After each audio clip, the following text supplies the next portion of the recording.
Hej, jag heter Martin. Jag är ultralöpare. Idag i min serie om prylarna jag använder på utanför banan så har jag kommit till hörlurar. Häng med, ska jag berätta om vilka hörlurar jag använder och varför.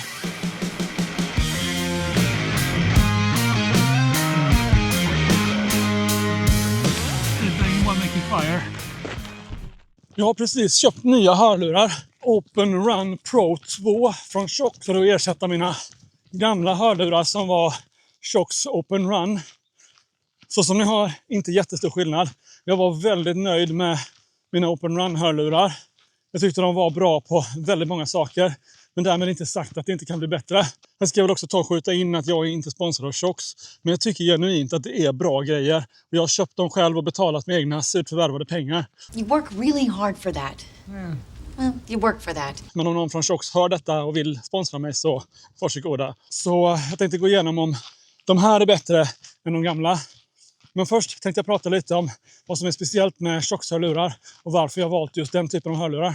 Shox har gjort sig kända för att använda benledande teknologi eller bone conducting som det heter på engelska. Det innebär att hörlurarna sitter på det här lilla benet framför öronen istället för i öronen eller över öronen som vanliga hörlurar. För att skapa ljud som leder rakt in i örat. Den stora fördelen med det här är ju att Den stora fördelen med sådana hörlurar är ju att öronen är öppna så du kan höra allt runt omkring. Du kan till exempel höra en sån här liten kille som cyklar förbi han, även om jag inte hörde honom direkt. Han var tyst.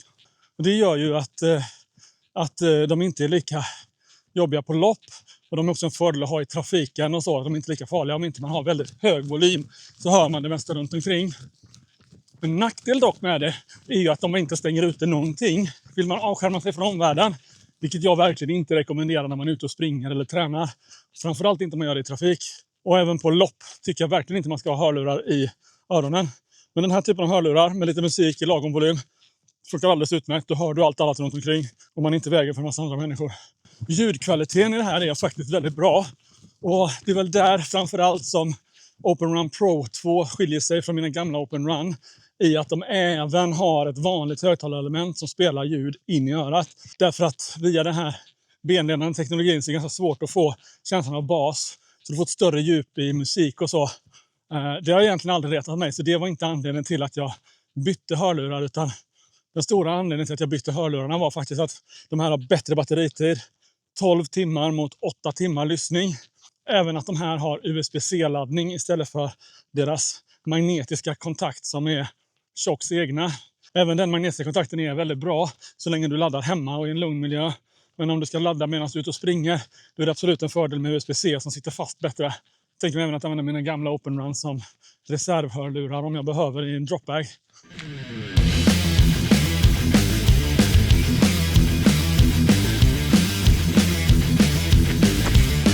Innan jag upptäckte bone conducting och den fantastiska tekniken som jag tycker faktiskt är riktigt, riktigt bra, använder jag tekniken med att ha en hörlur i. Det vill säga alltid ett öra fritt. Och då det är örat som är närmast gatan och trafiken. Och på så sätt kan man ändå höra och ta upp. Men jag tycker det här med benledande hörlurar är ännu bättre. Att faktiskt ha hörlurar som verkligen släpper in ljud runt omkring. Och det är ingen risk att jag inte hör när det är någon springer förbi eller när det kommer trafik.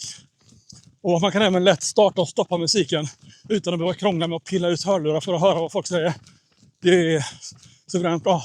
Och de sitter väldigt skönt. Så efter ett tag märker man inte ens att man har på sig dem. Hörlurarna är inte bara för att lyssna på musik utan även en bra säkerhetsfunktion för att både kunna ta emot samtal och ringa upp om man skulle behöva. Ibland kan det vara att man verkligen behöver hjälp. Eller om man bara behöver lite moralisk stöttning under ett lopp. Då kan det vara väldigt skönt att kunna prata. Och då kan man göra det fritt utan att det stör. Med ett par bra hörlurar med bra mikrofoner. Där hade faktiskt de gamla Open Run-hörlurarna en fördel. Där man kunde trycka 2 gånger på funktionsknappen för att ringa upp senast ringda nummer.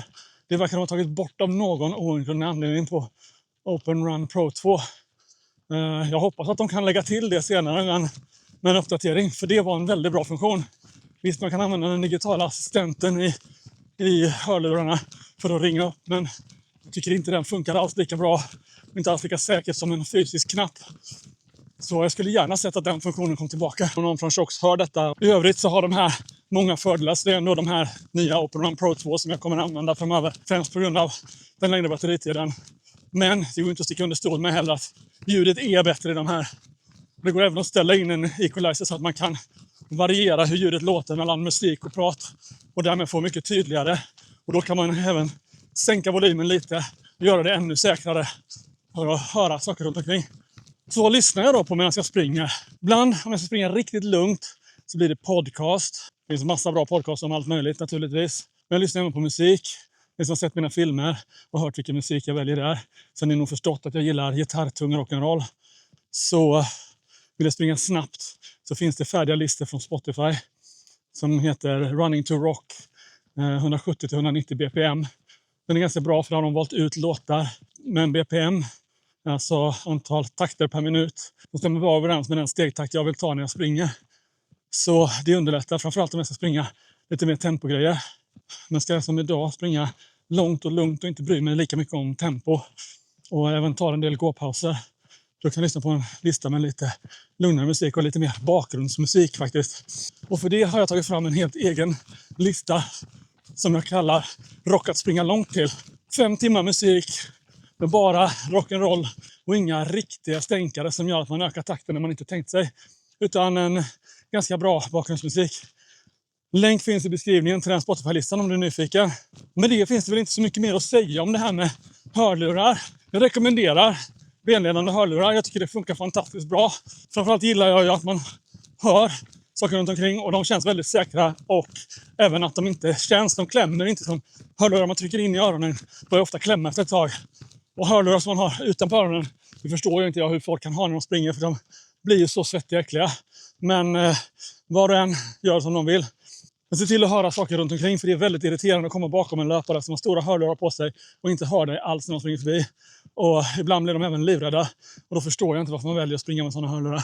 Så med det sagt dags att avsluta den här filmen också. Gilla om du vill se mer sådana här filmer där jag går igenom prylarna som jag använder på utanför banan.